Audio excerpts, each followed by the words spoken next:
നാട്ടിലാണെങ്കിൽ നമുക്ക് കാണാനായിട്ട് കഴിയുന്നത് അനിയോട് പൊട്ടിത്തെറിക്കുകയാണ് ആദർശ്.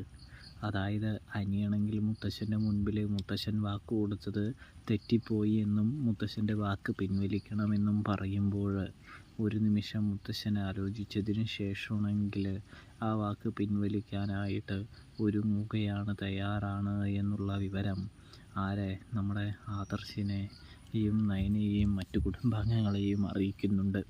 അതുകൊണ്ട് തന്നെ മുത്തശ്ശൻ അവരുടെ മുൻപിൽ ഇങ്ങനെ തലകുനിക്കേണ്ടി വരുന്നോർത്ത ആദർശാണെങ്കിൽ നല്ലോണം ദേഷ്യപ്പെടുന്നുണ്ട്. അതിനുശേഷമാണെങ്കിൽ അനിയെ വിളിച്ചു കൊണ്ടുപോയിട്ട് ആദർശ് പറയുന്നുണ്ട്, നീ എന്തർത്ഥത്തിലാണ് മുത്തശ്ശനോട് അങ്ങനെയൊക്കെ പറഞ്ഞത്? മുത്തശ്ശൻ അത് എന്തോരം വിഷമമായി കാണുമെന്ന് നീ ആലോചിച്ചോ എന്ന് ചോദിക്കുകയാണ്.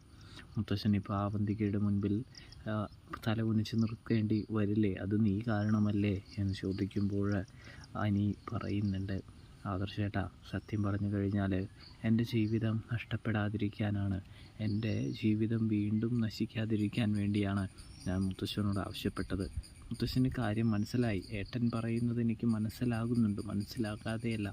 പക്ഷേ ഞാൻ ചെയ്യുന്നത് തെറ്റോ അല്ല എന്നാണ് എൻ്റെ വിശ്വാസം എന്ന് പറയുമ്പോൾ നയനയും പറയുന്നുണ്ട്, നീ ഇടയ്ക്കിടെ ഇങ്ങനെ നന്ദുവിൻ്റെ പേരെടുത്തിട്ട് എന്തിനാണ് ആ മായനെ കൊണ്ട് എന്നെയും കൂടി ചീത്ത കേൾപ്പിക്കുന്നത് അനി എന്ന് ചോദിക്കുമ്പോൾ എന്തായാലും ഇനി ചീത്തയും പ്രശ്നമൊന്നും ഉണ്ടാവില്ല, എന്തായാലും മുത്തശ്ശൻ ഇടപെട്ടിട്ടുണ്ടല്ലോ, മുത്തശ്ശൻ എന്തായാലും അമ്മയെ പറഞ്ഞ് കാര്യങ്ങളൊക്കെ മനസ്സിലാക്കിക്കോളും, ഏട്ടത്തിയുടെ വിഷമവും സങ്കടവും എനിക്ക് മനസ്സിലാകുന്നുണ്ട് എന്ന് പറയുന്നത് കാണാൻ കഴിയുന്നുണ്ട്, സാധിക്കുന്നുണ്ട്.